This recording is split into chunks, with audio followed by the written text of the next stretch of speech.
राहुल जी, आप ही का BTST या फिर STBT ट्रेड क्या होगा, क्या कैरी करेंगे आप अगले हफ्ते के लिए? जी वीरेंद्र, देखिए मैं डिफेंसिव के साथ जाना चाहूंगा बिकॉज वीकेंड इफेक्ट है यहाँ पर। लॉरस लैब्स में मुझे पैटर्न काफी अच्छा लगता है। स्टॉक अपने हाईएस्ट लेवल पर, इनफैक्ट लाइफ हाई लेवल पर वीकली क्लोजिंग, डेली क्लोजिंग दोनों दे रहा है।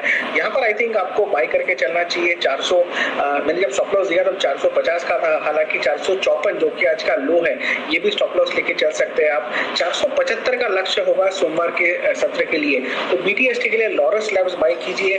ओवरऑल मार्केट में थोड़ी सी वोलेटिलिटी रहेगी तो आई थिंक फार्मा स्टॉक्स एक अच्छा बेट प्ले होने चाहिए तेजी की तरफ।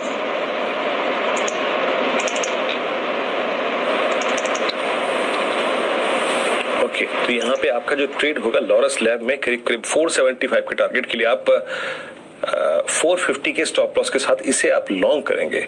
प्रकाश गाबा सर, आपका ट्रेड क्या होगा मंडे मॉर्निंग के लिए? क्या लॉन्ग करेंगे, क्या शॉर्ट करेंगे आप?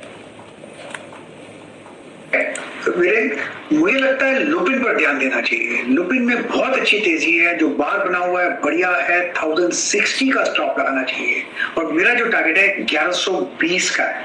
पहला टारगेट रहेगा 1100, उसके बाद 1120, वहां तक जाना चाहिए लुपिन। गुड। लुपिन अगर आप देखें ये एक अच्छी पिक है, इसको आप मंडे मॉर्निंग के लिए कैरी करिए, ये अच्छा मूव देगा। इस बीच जरा आप कैडिला की कॉल लेके आइए। कैडिला हेल्थ केयर की हमने डॉक्टर साहब 580 की कॉल ली थी ना मेरे ख्याल से, हाँ 580 की कॉल ली थी वो हमने। अब वो कॉल आ चुकी है करीब करीब 16 रुपए 85 पैसे। वो खबर आई, खबर के बाद हमने ऑप्शन अब करीब करीब 1685 पे ट्रेड करता हुआ मेरी स्क्रीन पे 16 यहाँ आपकी स्क्रीन पे विजिबल है। Cadila at day high, Lupin at day high, Tata chemicals at day high और कुछ स्टॉक्स जो कि अगर आप देखें मिड कैप में अच्छा कर रहे हैं उसमें let's bring India cements cash के स्टॉक्स में ये भी अच्छा करता हुआ और आज इसने 100 डे एक्सपोनेंशियल मूविंग एवरेज से पुल बैक दिया है। श्रीकांत जी जरा एक बार आप देखिएगा इंडिया सीमेंट्स को 168 डे हाई पर अप्रोच करेंगे कि आप इस स्टॉक को छोटी से, अगर आप देखें अगर किसी को क्वांटिटी पे काम करना हो, इसके लोज बड़े डिफाइंड है। एग्जैक्टली 100 डे लो है इसका और ये इस पूरे जनवरी फरवरी मार्च अप्रैल का बेस है आपका करीब करीब 154 रुपए। रिस्क बहुत इन्वॉल्व नहीं है इस स्टॉक पे, आपकी राय और साथ ही साथ आपका BTST ट्रेड। बिल्कुल वीरेंद्र, इनफैक्ट पिछले कई महीनों से यानी कि 3 या 4 महीनों से अगर आप देखें तो उसने 160 के करीब काफी अच्छा एक बेस बनाया है और सीमेंट में एक बड़ी रैली होने के बावजूद ये स्टॉक अपने बेस के करीब ही खड़ा है।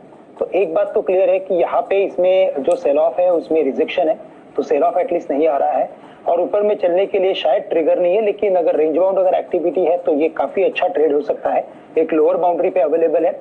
हमेशा ही अगर इसमें रिबाउंड आता है तो 185 से लेकर 190 के लेवल्स ये दिखा देता है। तो करंट लेवल से 160 के स्टॉप लॉस के साथ इसे बिल्कुल बाय किया जा सकता है। साथ ही साथ अगर आप देखें तो CSK का परफॉर्मेंस बढ़ते जा रहा है IPL में और उसका भी मुझे लगता है कि बिल्कुल इसे एक सपोर्ट मिल सकता है। रही बात BTST की, तो वीरेंद्र मुझे लगता है कि जहां पे इनहेरेंट स्ट्रेंथ है उन्हीं सेक्टर को आप ट्रेड कीजिए। जैसे कि फार्मा में बात हो चुकी है, राहुल ने भी फार्मा सेक्टर को कवर किया था उसने। उसके बाद अगर आप देखें तो मेटल्स में अच्छी तेजी बनी है और वहां पे मुझे लगता है कि जिंदल स्टील एंड पावर पे फोकस करें।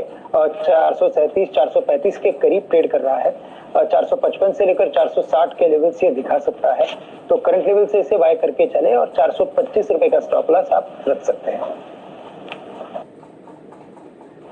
चलिए, ये लेवल आपको आता हुआ दिख रहा है। सबसे high beta counter Jindal steel and power metal space में जो भी आप यहाँ पे देखिए हल्का सा डिप आता है, आपको हर माहिर टेक्निकल एनालिस्ट खरीदवाता हुआ दिखता है। दिन का उच्चतम लेवल 450 रुपए आप देख रहे हैं जिंदल स्टील एंड पावर का, आज सिर्फ 10 रुपए नीचे और एक बढ़िया बाय कॉल आपके सामने आती हुई BTST के रूप में चौहान साहब की तरफ से। चलिए इस चर्चा को आगे बढ़ाते हैं और जुड़ते हैं अपने मित्र राजेश अग्रवाल साहब से।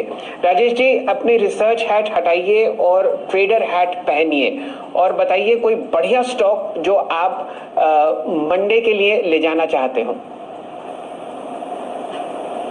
देखिए, मैं ट्रेंड ले जाना चाहूंगा। अगर आप देखें तो वेबसाइट स्टार, जूडियो, जारा करके जो ब्रांड्स रिटेल चेन्स है वो इनके अंडर में आती है। बैलेंस शीट बहुत स्ट्रांग है, एग्जीक्यूशन स्ट्रांग है, लिक्विडिटी पोजीशन अच्छी है, और मैं समझता हूं कि जो ऊपर से करेक्शन आया है एक बहुत अच्छी अपॉर्चुनिटी दे रहा है। कोविड के कारण से लोगों की ये धारणा बनी है कि रिटेल में थोड़ी दिक्कतें आएंगी, उस वजह से थोड़ा करेक्शन आ चुका है। मुझे लगता है कि 850 के टारगेट के साथ यहाँ खरीदारी करनी चाहिए।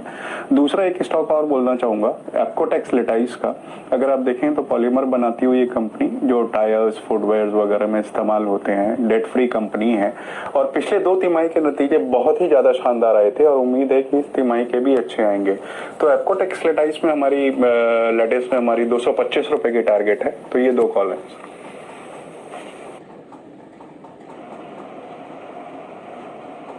चलिए, बहुत ही शानदार तरीके से एप्कोटेक्स इंडस्ट्रीज सुबह से हम लोग ट्रैक कर रहे हैं। ऑलरेडी लगभग आपके सामने 12 लाख शेयर ट्रेड हो चुके हैं और फ्रेश 52 हफ्ते का हाई यहाँ पर लगता हुआ, जो कि आपने हाईएस्ट लेवल देखा है अगस्त 2019 का। फंडामेंटली स्ट्रॉन्ग स्टॉक और मोहर लगती हुई इस स्पेस में भी। मिड कैप केमिकल स्पेस भी वीरेंद्र जी आज आपको बहुत बढ़िया तरीके से ट्रेड करता हुआ दिख रहा है। बहुत यहाँ पर काउंटर्स हैं, चाहे प्लास्टिक ब्लेंड्स देख लीजिए 232 रुपए के आसपास आपको सुदर्शन केमिकल्स में बहुत बढ़िया मोमेंटम दिख रहा है, और जो बड़े कंपनीज हैं जैसे विनाते ऑर्गेनिक्स या नवीन फ्लोरीन या दीपक नाइट्राइट, वहां पे तो तेजी देखते ही बनती है। हमारे साथ जुड़े हुए हैं हमारे मित्र राजेश अग्रवाल साहब। राजेश जी, मैं आपसे ये प्रश्न होटल स्टॉक्स पर करना चाह रहा था। कोई खास कारण आपको Indian hotels, lemon tree hotels, Thomas Cook, EaseMyTrip में तेजी आती हुई दिख रही है? ये काउंटर्स कोविड की समस्या की वजह से परेशानी में दिखने चाहिए थे, लेकिन इतने बीटन डाउन वैल्यूएशंस पर अब खरीदारी आती हुई। देखिए, आपने सही कहा, जो बीटन डाउन वैल्यूएशन वर्ड आपने यूज किया है ना, वो एकदम उपयुक्त है इस पूरे सेक्टर के लिए। एक पूरा डर का माहौल है, लोगों का बाहर आना जाना बंद है, ट्रैवलिंग नहीं हो रही है, इस वजह से हमने देखे कि होटल ऑक्यूपेंसीज में कमी आती हुई। लेकिन अगर इनके वैल्यूएशन